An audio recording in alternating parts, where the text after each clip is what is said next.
Check this out. We've got something really fun today. This is so amazing, man. Oh man, again? Let's warm up. Want to find the length of side C to the nearest tenth. Now this is not a right triangle, but we've done this before in Math 10C, where we kind of take this and we split it into right triangles. Now what if we split it right here and made a right triangle there and there? But then we have no side lengths. We've split this one up into two different pieces, and then we don't know the length of either of them. So I've made a right triangle coming off the side here. Here it is, and I can use tan here with this angle and find this side, and then I could find this whole side from here to here. But then still, how do I find... Okay, I got it. We'll extend this side this way and then create a right triangle this way, but then I can get this side. I still can't get this. Okay, I know. We will create a right triangle inside here. This will be right, and then I can... Oh, I still don't know. Looks like we can't do this question using our old tricks. There must be a better way. Let's see what we can do. 2.3, the sine law. For solving right triangles, we can use the Pythagorean theorem if we're interested in three sides.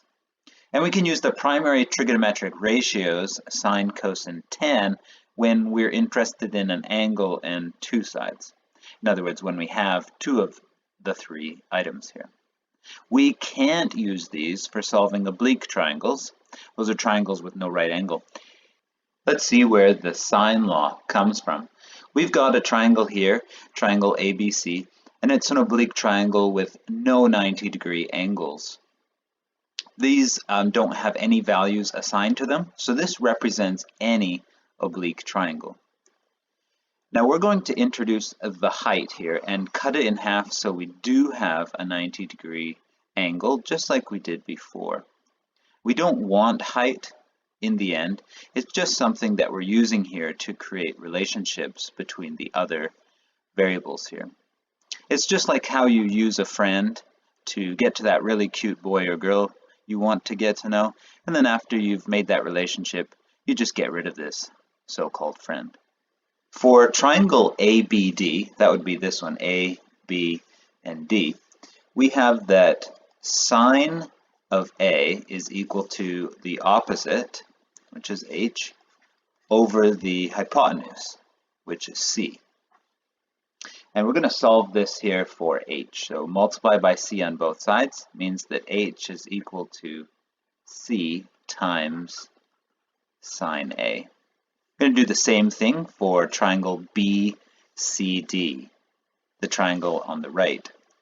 We'll do it for angle C this time, so sine C is equal to the opposite over the hypotenuse, H over A. And do the same thing, we're going to solve this for H by multiplying both sides by A. That means we get H is equal to A times sine C. Now this is equal to H and this is equal to H, so they're actually equal to each other. And this is what I meant by getting rid of H. We can just say that C times sine A is equal to A times sine C. And this looks okay. You could use it like this, except we usually like to put the A's together and the C's together.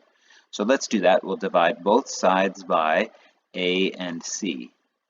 So the C's are removed off this side and the A's removed off this side. So we end up with sine A over A is equal to sine C over C. And there's a nice little formula we can use to solve oblique triangles.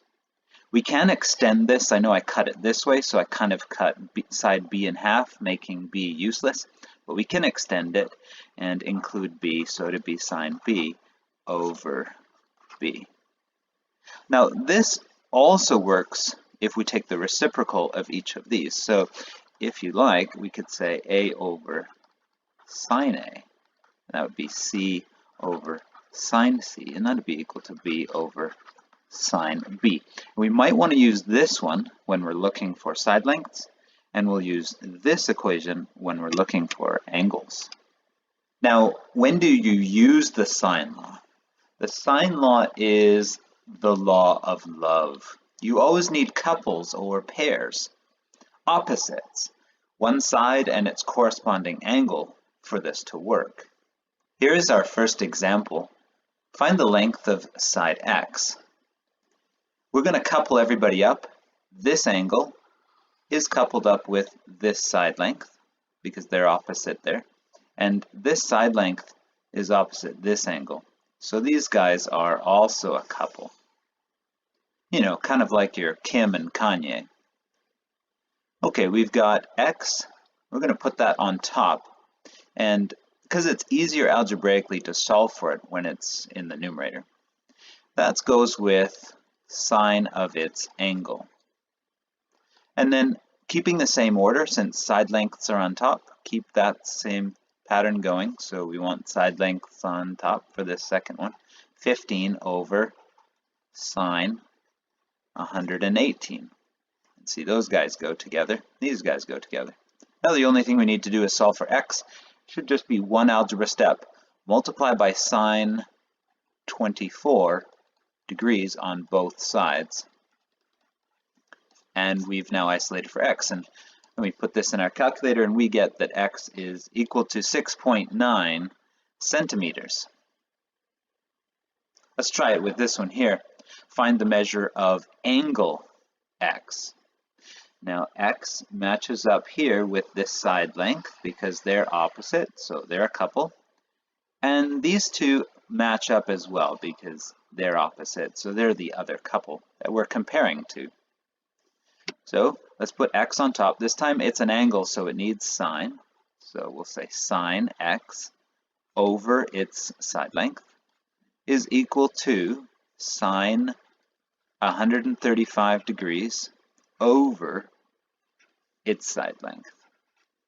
In this case, multiply both sides by 11 to get rid of that on that side, and take the sine inverse of both sides. So we get that x is equal to the sine inverse of all of this, and you can do it in one step, or if you prefer, you can do it in a few steps.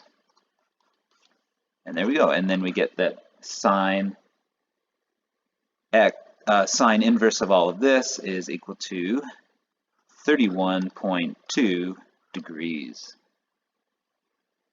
When we want to solve this triangle, we don't have any couples here to compare to. We don't have our Kim and Kanye. So let's find this angle here. We know that all the interior angles of a triangle have to add up to 180 degrees. So if we just subtract off these other two angles here, we get that this angle right here should be 31 degrees. And now we have our couple we can compare to. So let's set it up. Let's do this side here. We'll call this side B and this side A, I guess. And let's find side B. So we'll put it in the numerator. It's matched up with 88 degrees. So sine 88 degrees. We compare that to our couple here, 1.8 over sine 31. Now multiply by sine 88 on both sides, and we get that B is equal to 3.5 kilometers. Let's do the same thing for A. A over its match, sine 61, and we compare it to the same power couple here, 1.8 over sine 31 degrees. And then we get that A is equal to 3.1 kilometers. There is a ship out at sea, and it's spotted from two Coast Guard stations that are both on a straight shore. From post A, the angle between the boat and post B is 110 degrees. And from post B, the angle is 30 degrees. If the two observation posts are 5 kilometers apart, determine the distance to the nearest tenth of a kilometer between each observation post and the ship. First of all, I want you to draw a picture, a diagram of what's going on here. Pause the video, see if you can do it, and then restart the video once you have an idea. Your diagram hopefully looked something like this. If you put your coast running down the side, that's fine. But here we have post A. The angle between post B and the ship is 110 degrees. The angle between the other post and the ship is 30 degrees from post B here. And the distance in between them is 5 kilometers. We want to find the distance here and the distance here. The first thing we notice is we don't have a couple here. So let's find this angle, because then we can couple it up with this side length.